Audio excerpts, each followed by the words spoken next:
ಪ್ರೀತಿಯ ವೀಕ್ಷಕರೇ, ನಾನು ನಿಮ್ಮ ಡಾಕ್ಟರ್ ಬಸವರಾಜ್ ಕೆಬಿ ಮತ್ತೊಮ್ಮೆ ಡಾಕ್ಟರ್ ಜ್ಞಾನದೀವಿಗೆ ಚಾನಲ್ಗೆ ಸ್ವಾಗತ ಸುಸ್ವಾಗತ. ನಿಮಗೆ ಗೊತ್ತಿರೋ ಹಾಗೆ ಬೆಂಗಳೂರಿನ ಮೆಟ್ರೋ ಪ್ರಯಾಣ ದರ ಅತ್ಯಂತ ಹೆಚ್ಚು ಆಗಿತ್ತು. 100% ಕೆಲವು ಕಡೆ ಆಗಿತ್ತು. ಇದನ್ನೆಲ್ಲವನ್ನ ಆಲ್ರೆಡಿ ನಾನು ಒಂದು ವಿಡಿಯೋ ಮಾಡಿ ಹಾಕಿದ್ದೀನಿ. ಜೊತೆಗೆ ಇವತ್ತು ನಾನು ಈ ಒಂದು ಏನು ಕಚ್ಚಾಟ ಇತ್ತೋ ಇದು ಕೇಂದ್ರದ ಕೈವಾಡನ, ಇದು ರಾಜ್ಯದ ಕೈವಾಡನ ಅಂತಕ್ಕಂಥ ವಿಚಾರದ ಕ್ಲಾರಿಫಿಕೇಶನ್ ಕೊಡ್ತಾ ಇದ್ದೇನೆ. ಜೊತೆಗೆ ಈ ಒಂದು ಸ್ಲ್ಯಾಬ್ಗಳಲ್ಲಿ ಎಷ್ಟು ಹೆಚ್ಚಾಗಿತ್ತು ಮತ್ತು ಎಷ್ಟೆಷ್ಟು ಪರ್ಸೆಂಟ್ ಹೆಚ್ಚಾಯಿತು ಮತ್ತು 30% ಯಾರಿಗೆ ಅಪ್ಲೈ ಆಗ್ತಾ ಇತ್ತು, ಅದು ಎಷ್ಟು ಅಪ್ಲೈ ಆಗ್ತಾ ಇತ್ತು ಅದರ ಸ್ಟೇಟ್ಮೆಂಟು, ಜೊತೆಗೆ ಈಗ ಏನು ಹೆಚ್ಚಾಗಿದೆಯೋ ಇದ್ರ ಪರಿಣಾಮ ಯಾವ್ಯಾವುದ್ರ ಮೇಲೆ ಬಿದ್ದಿದೆ, ಏನಾಗ್ತಾ ಇದೆ ಅಂತಕ್ಕಂಥ ವಿಚಾರಗಳನ್ನು ನಿಮ್ಮ ಮುಂದೆ ಹೇಳೋಕೆ ಹೋಗ್ತಾ ಇದ್ದೀನಿ. ವಿಡಿಯೋನ ಸ್ಕಿಪ್ ಮಾಡ್ದೇನೆ ಕೊನೆವರೆಗೆ ನೋಡಿ. ತುಂಬ ಬೇಕಾದಂಥ ವಿಡಿಯೋ ಅಂತ ನಾನು ಅಂದ್ಕೊಂಡಿದ್ದೀನಿ. ಬನ್ನಿ ಹಾಗಾದರೆ ವಿಡಿಯೋ ಆರಂಭ ಮಾಡೋಣ. ಅದಕ್ಕೂ ಮುನ್ನ ನೀವೇನಾದರೂ ನನ್ನ ಚಾನಲ್ಗೆ ಫಸ್ಟ್ ಟೈಮ್ ಬಂದು ಸಬ್ಸ್ಕ್ರೈಬ್ ಆಗದೆ ವಿಡಿಯೋ ನೋಡ್ತಾ ಇದ್ರೆ ದಯವಿಟ್ಟು ಸಬ್ಸ್ಕ್ರೈಬ್ ಮಾಡ್ಕೊಳ್ಳಿ. ಇಲ್ಲಿ ಈ ಒಂದು ಪ್ರೈಸನ್ನು ಹೆಚ್ಚಿಸಿದವರು ಯಾರು ಅನ್ನುವಂಥ ಸಂದರ್ಭದಲ್ಲಿ ನಮಗೆ ಗೊತ್ತಿರೋ ವಿಚಾರ, ರಾಜ್ಯ ಮತ್ತು ಕೇಂದ್ರದ್ದು 50-50% ಇದೆ, ಪಾಲುದಾರಿಕೆ ಇದೆ. ಇದರಲ್ಲಿ ರಾಜ್ಯ ಇದರ ನಿರ್ವಹಣೆಯನ್ನು ಮಾಡುತ್ತೆ, ಜೊತೆಗೆ ಅದರ ಕಾರ್ಯಾಚರಣೆಗಳೇನಿದೆ ಅದೆಲ್ಲವನ್ನು ಮಾಡುತ್ತೆ, ಮತ್ತು ಏನು ಆಗುಹೋಗುಗಳಿದೆ ಅದನ್ನೆಲ್ಲವನ್ನು ಕೂಡ ಇದೇ ನೋಡ್ಕೊಳ್ತಾ ಬರುತ್ತೆ. ಇನ್ನು ದರ ಯಾರು ಹೆಚ್ಚಿಸಿದ್ರು ಅನ್ನುವಂಥ ಸಂದರ್ಭದಲ್ಲಿ ಅದು ರಾಜ್ಯದಲ್ಲೇ ಒಂದು ಸಮಿತಿ ಇರುತ್ತೆ. ಆ ಸಮಿತಿ ಈ ಎಲ್ಲ ಅಧ್ಯಯನಗಳನ್ನು ಮಾಡಿ ದರ ಹೆಚ್ಚಾಗುವುದರ ಬಗೆಗೆ ಕೇಂದ್ರಕ್ಕೆ ಹೊತ್ತೊಯ್ಯುತ್ತೆ. ಇನ್ನು ಕೆಲವು ಇನ್ಫಾರ್ಮೇಶನ್ ಮೂಲಕ 2 ತಿಂಗಳ ಹಿಂದೆನೇ ಈ ದರ ಹೆಚ್ಚಾಗುವಿಕೆಗೆ ಪ್ರಸ್ತಾವನೆಯನ್ನು ಕೇಂದ್ರಕ್ಕೆ ಕಳಿಸಲಾಗಿತ್ತು.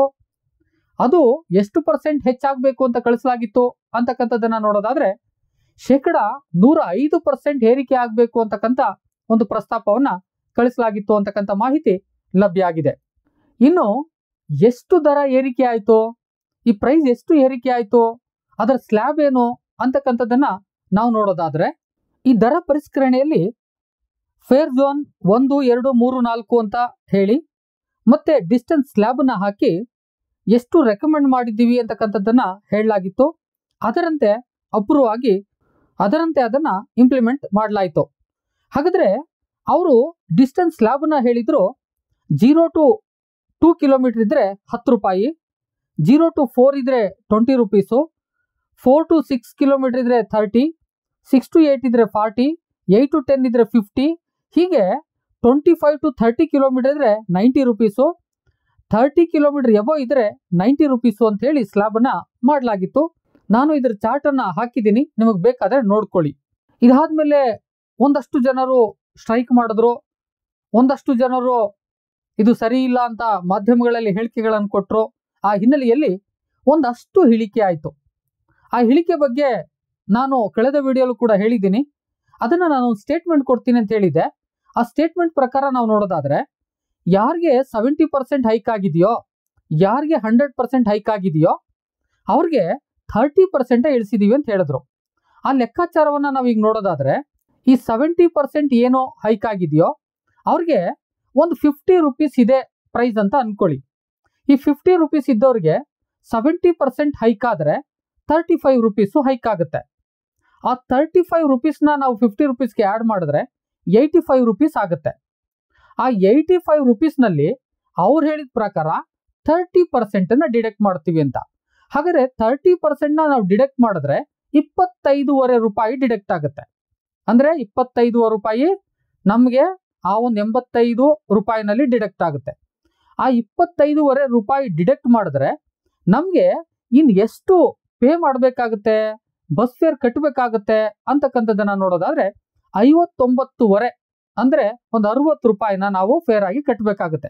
ಅಂದರೆ ನೋಡಿ, ಅಲ್ಲಿ 50 ರೂಪೀಸ್ ಫೇರ್ ಇದ್ದದ್ದನ್ನು ಅವ್ರು ಯಾವಾಗ 70% ಮಾಡಿದ್ರೋ ಅಲ್ಲಿಗೆ ನಾವು ಆಫ್ಟರ್ ಡಿಸ್ಕೌಂಟ್ 30% ಕೂಡ ನಾವು 60 ರೂಪಾಯಿನ ಪೇ ಮಾಡ್ತಾ ಇದ್ದೀವಿ. ಅಂದರೆ 10 ರೂಪಾಯಿ ಎಕ್ಸ್ಟ್ರಾನೇ ಪೇ ಮಾಡ್ತಾ ಇದ್ದೀವಿ, ಮತ್ತೇನು ಇಲ್ಲ ಅಂತಕ್ಕಂಥದ್ದು. ಇನ್ನು 100% ಹೈಕ್ ಆಗಿರೋ ನೋಡೋಣ ಬನ್ನಿ. ಏನು, ಈಗ ಅದನ್ನು 50 ರೂಪಾಯಿ ಅಂತ ತಗೊಳ್ಳೋಣ. ಅದಕ್ಕೆ 100% ಹೈಕ್ ಆದರೆ 100 ರೂಪಾಯಿ ಆಯಿತು. ಈ 100 ರೂಪಾಯಿಗೆ 30% ಅವರೇನಾದ್ರೂ ಕಡಿಮೆ ಮಾಡ್ತೀವಿ ಅಂತ ಹೇಳಿದ್ರೆ ನಮಗೆ 30 ರೂಪೀಸ್ ಕಡಿಮೆ ಆಯಿತು ಅಂತ ಹೇಳಿದ್ರೆ 70 ನಾವು ಪೇ ಮಾಡಬೇಕಾಗುತ್ತೆ. ಅಂದ್ರೆ ಮೊದಲು 50 ಪೇ ಮಾಡ್ತಿದ್ದೋ, ಈಗ 100% ಹೈಕ್ ಆಯ್ತು, 30% ಡಿಸ್ಕೌಂಟ್ ಕೊಟ್ರು, ₹70 ಪೇ ಮಾಡ್ತಾ ಇದ್ದೀನಿ. ನೋಡ್ರಿ, 50 ಪ್ಲಸ್ 20 ₹70 ಪೇ ಮಾಡ್ತಾ ಇದ್ದೀನಿ. ಇಲ್ಲೂ ಕೂಡ ₹20 ಹೈಕ್ ಆದಂಗೆ ಆಯ್ತು. ಹಾಗಾದ್ರೆ ಈ ರೀತಿಯಲ್ಲಿ ಇದು 2 ಸ್ಲಾಟ್ ಅಲ್ಲಿ ಕಡಿಮೆ ಮಾಡಿ ಇನ್ಯಾವುದೇ ಸ್ಲಾಟ್ ಅಲ್ಲಿ ಅವರು ಕಡಿಮೆ ಮಾಡಿರ್ಲಿಲ್ಲ. ಇದರ ವಿರುದ್ಧ ಮತ್ತೆ ಜನರು ಆಕ್ರೋಶವನ್ನ ವ್ಯಕ್ತಪಡಿಸ್ತಾ ಇದ್ದಾರೆ ಅಂತಕ್ಕಂಥದ್ದು. ಒಟ್ಟಾರೆಯಾಗಿ BMRCLದು ಒಂದು ಗೊಂದಲದ ಗೂಡಾಗಿ ನಿಂತಿದೆ. ಈಗ ರಾಜ್ಯ ಕೇಂದ್ರ ಅಂತಕ್ಕಂಥ ಒಯ್ದಾಟದಲ್ಲೂ ಕೂಡ ಇದೆ. ಅದನ್ನ ನಾನು ನಿಮ್ಗೆ ಕ್ಲಾರಿಟಿ ಕೊಟ್ಟಿದ್ದೀನಿ ಅಂತಕ್ಕಂಥದ್ದು. ಇನ್ನು ಪರಿಣಾಮವನ್ನ ನೋಡ್ತಾ ಬಂದ್ರೆ, ಮೊದಲನೇದಾಗಿ ಪ್ರಯಾಣಿಕರ ಸಂಖ್ಯೆ ಇಳಿಕೆಯಾಗಿದೆಯಂತೆ. ಇಲ್ಲಿ ಒಂದು ಸ್ಟೇಟ್ಮೆಂಟ್ ಇದೆ. ಅದೇನಪ್ಪಾ ಅಂತ ಹೇಳಿದ್ರೆ, ಜನವರಿ ವಾರಾಂತ್ಯದಲ್ಲಿ ಸರಾಸರಿ 8.5 ಲಕ್ಷ ಪ್ರಯಾಣಿಕರು ಪ್ರಯಾಣ ಮಾಡಿದಾರಂತೆ.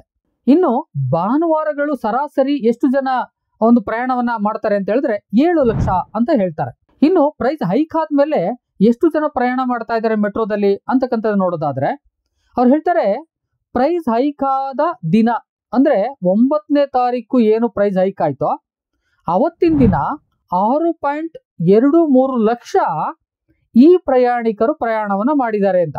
ಅಂದ್ರೆ ನಮ್ಗೆ 7 ಲಕ್ಷ ಇದ್ದಂಥ ಒಂದು ಭಾನುವಾರದ ಈ ಪ್ರಯಾಣಗಳು 6.23ಕ್ಕೆ ಬಂದು ನಿಲ್ಕೊಂಡು, ಯಾಕೆಂತ ಹೇಳಿದ್ರೆ ಭಾನುವಾರ ಅದ್ರ ಪ್ರೈಸ್ ಅನ್ನ ಹೈಕ್ ಮಾಡಿದೀವಿ ಅಂತಕ್ಕಂಥ ಒಂದು ಹೇಳಿಕೆ ಬಂತು. ಇನ್ನು ಪ್ರತಿ ಸೋಮವಾರ ಪ್ರಯಾಣ ಮಾಡುವವರ ಸಂಖ್ಯೆ ಅಧಿಕವಾಗಿತ್ತು. ಅದರಲ್ಲಿ ಸರಾಸರಿಯನ್ನ ನೋಡಿದ್ರೆ 8.80 ಲಕ್ಷ ಜನ ಪ್ರಯಾಣವನ್ನ ಮಾಡ್ತಾ ಇದ್ರು. ಹಾಗಾದ್ರೆ ಪ್ರೈಸ್ ಹೈಕ್ ಆದ ಮೇಲೆ ಎಷ್ಟು ಜನ ಪ್ರಯಾಣವನ್ನು ಮಾಡಿದ್ದಾರೆ? ಇನ್ನು ಸೋಮವಾರಕ್ಕೆ ಬಂದ್ರೆ ಅದು ಫೆಬ್ರವರಿ 10ಕ್ಕೆ ಬರುತ್ತೆ. ಆ ಫೆಬ್ರವರಿ 10 ಎಷ್ಟು ಜನ ಪ್ರಯಾಣವನ್ನು ಮಾಡಿದ್ದಾರೆ ಅಂತಕ್ಕಂಥ ನೋಡೋದಾದ್ರೆ 8.28 ಲಕ್ಷ ಜನ ಪ್ರಯಾಣವನ್ನು ಮಾಡಿದ್ದಾರೆ. ಹಾಗಾದ್ರೆ ಇಲ್ಲಿ ಸುಮಾರು 8.8 ಇದ್ದಿದ್ದು 8.7ಕ್ಕೆ ಬಂತು. ಸುಮಾರು ಒಂದು 60,000 ಜನನೇ ಕಡಿಮೆ ಆಗೋಯ್ತು ಇಲ್ಲಿ. ಇನ್ನು ನಂತರದಲ್ಲಿ 11ನೇ ತಾರೀಕು ಎಷ್ಟು ಜನ ಪ್ರಯಾಣ ಮಾಡಿದ್ದಾರೆ ಅಂತ ಹೇಳಿದ್ರೆ 7.78 ಲಕ್ಷ, ಇಲ್ಲೂ ಕಡಿಮೆ ಆಯ್ತು. ಇನ್ನು 12ನೇ ತಾರೀಕಿಗೆ ಬಂದ್ರೆ 7.62 ಲಕ್ಷ, ಇಲ್ಲೂ ಕಡಿಮೆ ಆಯ್ತು. ಇನ್ನು 13ನೇ ತಾರೀಕು ಬಂದ್ರೆ 7.51 ಲಕ್ಷ, ಇಲ್ಲೂ ಕಡಿಮೆ ಆಯ್ತು. ಅಂದ್ರೆ ಸರಾಸರಿ ಒಂದು 10,000 ಜನ ಕಡಿಮೆ ಆಗ್ತಾನೆ ಬರ್ತಾ ಇದ್ದಾರೆ. ಅಂದ್ರೆ ಇದು ಒಂದು ಪ್ರಯಾಣದ ಮೇಲೆ ಜನರ ಮೇಲೆ ಬೀರಿದಂತ ಪರಿಣಾಮ ಆಗ್ತಾ ಇದೆ. ಜನ ಅಲ್ಲಿಗೆ ಹೋಗಕ್ಕೆ ಮನ್ಸನ್ ಮಾಡ್ತಾ ಇಲ್ಲ, ಈ ಒಂದು ದರ ಹೆಚ್ಚಾದ್ರಿಂದ ಅಂತಕ್ಕಂಥದ್ದು. ಇನ್ನು ಎರಡನೇ ಪರಿಣಾಮವನ್ನ ನೋಡೋದಾದ್ರೆ, ಈ ವಾಹನಗಳು ರಸ್ತೆಗೆ ಇಳಿತಾ ಇದ್ದಾವೆ. ಯಾರು ಮೆಟ್ರೋಗೆ ಹೋಗ್ಬೇಕಾಗಿತ್ತೋ ಅವರೆಲ್ಲರೂ ಕೂಡ ಅದೇ ವಾಹನವನ್ನ, ಅಂದ್ರೆ ಮೆಟ್ರೋ ಸ್ಟ್ಯಾಂಡ್ ಅಲ್ಲಿ ಆಗ್ತಿದ್ರಲ್ಲ ಅದೇ ವಾಹನ ತೆಗೆದುಕೊಂಡು ಮತ್ತೆ ಅವರ ಕಚೇರಿಗಳಿಗೆ ಹೋಗ್ತಾ ಇದ್ದಾರೆ. ಅಂದ್ರೆ ರಸ್ತೆಗೆ ಇಳಿಸ್ತಾ ಇದ್ದಾರೆ ವಾಹನಗಳನ್ನ. ಅದರಲ್ಲಿ ನಾಗಸಂದ್ರ ಮೆಟ್ರೋ ನಿಲ್ದಾಣದಲ್ಲಿ ಒಂದು ಸ್ಟೇಟ್ಮೆಂಟ್ ಬಂದಿದೆ. ಅಲ್ಲಿ ಪ್ರತಿದಿನ 750ರಿಂದ 850 ದ್ವಿಚಕ್ರ ವಾಹನಗಳು, 50ರಿಂದ 60 ಕಾರುಗಳು ಇಲ್ಲಿ ಪಾರ್ಕಿಂಗ್ ಮಾಡ್ತಾ ಇದ್ದೋ. ಆದ್ರೆ ಫೆಬ್ರವರಿ 10ರ ನಂತರದಲ್ಲಿ ದ್ವಿಚಕ್ರ ವಾಹನಗಳು ಒಂದು ಆವರೇಜ್ 600 ನಿಲ್ತಾ ಇದಾವೆ. ಇನ್ನು ಕಾರ್ಗಳ ಸಂಖ್ಯೆನೂ ಕೂಡ ಒಂದಷ್ಟು ಕಡಿಮೆ ಆಗ್ಬಿಟ್ಟಿದೆ ಅನ್ನುವ ಸ್ಟೇಟ್ಮೆಂಟ್ ಲಭ್ಯ ಆಗಿದೆ. ಹಾಗಾದ್ರೆ ಇಲ್ಲಿ ಸುಮಾರು ಒಂದು 200ರಷ್ಟು ವೆಹಿಕಲ್ಗಳು ಅಲ್ಲಿ ನಿಲ್ತಾ ಇಲ್ಲ. ಅಂದ್ರೆ ಅವರು ಮೆಟ್ರೋದಲ್ಲಿ ಪ್ರಯಾಣ ಮಾಡ್ದೇನೆ ತಮ್ಮ ಓನ್ ವೆಹಿಕಲ್ಗಳಲ್ಲೇ ಮನೆಯಿಂದ ಆಫೀಸ್ಗೆ ಹೋಗ್ತಾ ಇದ್ದಾರೆ ಅಂತಕ್ಕಂಥದ್ದು ಗೊತ್ತಾಯ್ತು. ಹಾಗಾದ್ರೆ ಹೀಗೆ ದಿನಕ್ಕೆ 200-300 ವೆಹಿಕಲ್ಗಳು, ಇದು ಒಂದು ಮೆಟ್ರೋ ರೈಲ್ವೆ ಸ್ಟೇಷನ್ ನ ಒಂದು ಮಾಹಿತಿ. ಇನ್ನು ಎಷ್ಟು ಮೆಟ್ರೋ ರೈಲ್ವೆ ಸ್ಟೇಷನ್ಗಳಿದಾವೆ ನೀವು ಲೆಕ್ಕ ಹಾಕಿ. 200-300 ಗಾಡಿಗಳು ಎಲ್ಲವೂ ಕೂಡ ರಸ್ತೆಗಿಳಿದ್ರೆ ಎಷ್ಟು ಮೆಟ್ರೋ ಸ್ಟೇಷನ್ಗಳಿದಾವೋ ಅಷ್ಟು ಮೆಟ್ರೋ ಸ್ಟೇಷನ್ಗಳ ಒಂದು ವೆಹಿಕಲ್ಗಳು ಈ ಒಂದು ರಸ್ತೆಗೆ ಇಳಿತವೆ. ಹಾಗಾದ್ರೆ ಈ ರಸ್ತೆಯ ಮೇಲೆ ಆಗ್ತಕ್ಕಂಥ ಪರಿಣಾಮಗಳೇನು ನಾವು ನೋಡ್ಬೇಕು. ಏನು, ಮೊದಲನೇದು ವಾಯು ಮಾಲಿನ್ಯ ಹೆಚ್ಚಾಗುತ್ತೆ. ಈ ವಾಯು ಮಾಲಿನ್ಯ ಹೆಚ್ಚಾಗ್ತಿದ್ದಾಗೆ ಜನರ ಆರೋಗ್ಯದ ಮೇಲೆ ಪರಿಣಾಮ ಬೀರುತ್ತೆ. ಆರೋಗ್ಯದ ಮೇಲೆ ಪರಿಣಾಮ ಬೀರ್ತಿದ್ದಂಗೆ ಆಸ್ಪತ್ರೆಗಳಿಗೆ ದೌಡಾಯಿಸ್ಬೇಕಾಗತ್ತೆ. ಆಸ್ಪತ್ರೆಗಳಿಗೆ ದೌಡಾಯಿಸಿದ ಮೇಲೆ ಖರ್ಚನ್ನ ಭರಿಸ್ಬೇಕಾಗತ್ತೆ. ಈ ಖರ್ಚನ್ನ ಭರಿಸೋದಕ್ಕೆ ಆಸ್ಪತ್ರೆಗೆ ಹೋದ್ಮೇಲೆ ರಜೆ ಬೇಕಾಗತ್ತೆ. ರಜೆ ಬೇಕಾದ್ಮೇಲೆ ಸಂಬಳ ಕಟ್ಟಾಗತ್ತೆ. ಸಂಬಳ ಕಟ್ಟಾದ್ಮೇಲೆ ಮನೆ ಖರ್ಚನ್ನ ಸರಿದೂಗ್ಸೋದು ಬಹಳ ಕಷ್ಟ ಆಗ್ತದೆ. ಆ ಮನೆ ಖರ್ಚನ್ನ ಸರಿದೂಗ್ಸೋದು ಕಷ್ಟ ಆದ್ಮೇಲೆ ಸಂಸಾರಗಳು ಬೀದಿಗೆ ಬರ್ತವೆ. ಅಂದ್ರೆ ಮೆಟ್ರೋ ದರ ಪ್ರಯಾಣವನ್ನ ಹೆಚ್ಚು ಮಾಡೋದ್ರಿಂದ ಆಗ್ತಕ್ಕಂಥ ಪರಿಣಾಮಗಳು ಯಾವ ಮಟ್ಟಕ್ಕೆ ಹೋಗ್ತವೆ ಇವನ್ನೆಲ್ಲ ನಾವು ಗಮನದಲ್ಲಿ ಇಟ್ಕೊಂಡೆ ಈ ಸರ್ಕಾರಗಳಾಗ್ಬೋದು ಅಥವಾ BMRCL ಆಗ್ಬೋದು, ಇವೆಲ್ಲವೂ ಕೂಡ ಒಂದು ಹಂತದ ಎಲ್ಲರಿಗೂ ನಿಲುಕುವಂತ ಪ್ರೈಸ್ ಅನ್ನ ಹೈಕ್ ಮಾಡಬೇಕಾಗುತ್ತೆ. ಇದು ಅವರ ಗಮನದಲ್ಲಿ ಇರಬೇಕು ಅಂತಕ್ಕಂಥದ್ದು. ಇನ್ನು ಮೂರನೇ ಪರಿಣಾಮವನ್ನ ನಾವು ನೋಡೋದಾದ್ರೆ, ಈ ಪಾರ್ಕಿಂಗ್ ವ್ಯವಸ್ಥೆಯಲ್ಲಿ ಗುತ್ತಿಗೆದಾರರಿದ್ರು. ಆ ಗುತ್ತಿಗೆದಾರರ ಮೇಲೆ ಇದು ಪರಿಣಾಮ ಬಿದ್ದಿದೆ. ಯಾಕಂತ ಹೇಳಿದ್ರೆ ಅವರು ಟೆಂಡರ್ನ ಕರೆದು ಇಂತಿಷ್ಟು ಅಮೌಂಟ್ ಅಂತ ಕಟ್ಟಿಸ್ಕೊಂಡು ಮಂತ್ಲಿ ಇಂತಿಷ್ಟು ಕೊಡಿ ಅಂತ ಹೇಳಿ ಟೆಂಡರ್ನ ಕರೆದಿರ್ತಾರೆ. ಈಗ ವೆಹಿಕಲ್ಗಳು ಅಲ್ಲಿ ಹೋಗಿ ನಿಲ್ತಾ ಇಲ್ಲ. ಆ ಗುತ್ತಿಗೆದಾರರು BMRCLಗೆ ಎಷ್ಟು ಒಪ್ಕೊಂಡಿದಾರೋ ಅಷ್ಟು ಹಣವನ್ನು ಕಟ್ಟಬೇಕಾಗತ್ತೆ. ಅವ್ರಿಗೆ ಈ ಆದಾಯ ಬರ್ತಾ ಇಲ್ಲ ಅಂತ ಹೇಳಿದ್ರೆ ಅವ್ರು ಕಟ್ಟೋಕ್ ಕಷ್ಟ ಆಗುತ್ತೆ. ಅವ್ರು ಕಟ್ಟೋಕ್ ಕಷ್ಟ ಆಗ್ತದೆ ಅಂತ ಹೇಳಿ BMRCL ಅವ್ರಿಗೇನು ಬಿಟ್ಟು ಕೊಡಲ್ಲ. ಅವ್ರಿಗೆ ಆರ್ಥಿಕ ಹೊರೆ ಬೀಳುತ್ತೆ, ಜೀವನ ಮಟ್ಟದ ಮೇಲೆ ಪರಿಣಾಮ ಬೀರುತ್ತೆ. ಎಷ್ಟೋ ಮಂದಿ ಹೇಳ್ತಾ ಇದಾರಂತೆ, ಆ ಮೆಟ್ರೋಗೆ ಕೊಡೋ ದುಡ್ಡು, ಪಾರ್ಕಿಂಗ್ಗೆ ಕೊಡೋ ದುಡ್ಡು ಇದೆಲ್ಲ ಸೇರ್ಸಿದ್ರೆ ನಾವು ನಮ್ಮ ಓನ್ ವೆಹಿಕಲ್ ಅಲ್ಲೇ ಮನೆಯಿಂದ ಆಫೀಸ್ಗೆ ಹೋಗಿ ಆರಾಮಾಗಿ ಬಂದ್ಬಿಡ್ತೀವಿ, ಮತ್ತೆ ಯಾವ್ದು ಖರ್ಚಿರಲ್ಲ, ಒಂದ್ ಲೆಕ್ಕದಲ್ಲಿ ಉಳಿತಾಯ ಆದಂಗ ಆಗುತ್ತೆ ಅಂತಕ್ಕಂಥ ಮನೋಭಾವನ ವ್ಯಕ್ತಪಡಿಸ್ತಾ ಇದಾರಂತೆ. ಹಾಗಾದ್ರೆ ಪ್ರೀತಿಯ ವೀಕ್ಷಕರೇ, ಯಾವುದೇ ಒಂದು ಸರ್ಕಾರಗಳು ಸಾರ್ವಜನಿಕ ಸೇವೆಯನ್ನ ಮಾಡುವಂತ ಸಂದರ್ಭದಲ್ಲಿ ಎಷ್ಟು ಹೈಕ್ ಮಾಡಬೇಕು ವಾರ್ಷಿಕವಾಗಿ, ಮತ್ತೆ ಎಷ್ಟಿದ್ರೆ ಉತ್ತಮ, ಮತ್ತು ಸೇವಾ ಮನೋಭಾವದಿಂದ ನಾವು ಕೆಲಸ ಮಾಡಬೇಕಾಗತ್ತೆ, ನಾವು ಬಿಸ್ನೆಸ್ ಮನೋಭಾವದಿಂದ ಕೆಲಸ ಮಾಡಕ್ ಆಗೋದಿಲ್ಲ ಅಂತಕ್ಕಂಥ ಒಂದು ಮನಸ್ಥಿತಿಯನ್ನು ಹೊಂದಿದ್ರೆ ಮಾತ್ರ ಒಂದು ಸುವ್ಯವಸ್ಥಿತವಾದಂತಹ ಒಂದು ವಾತಾವರಣನ ಕಟ್ಕೊಡಕ್ ಸಾಧ್ಯ ಆಗ್ತದೆ.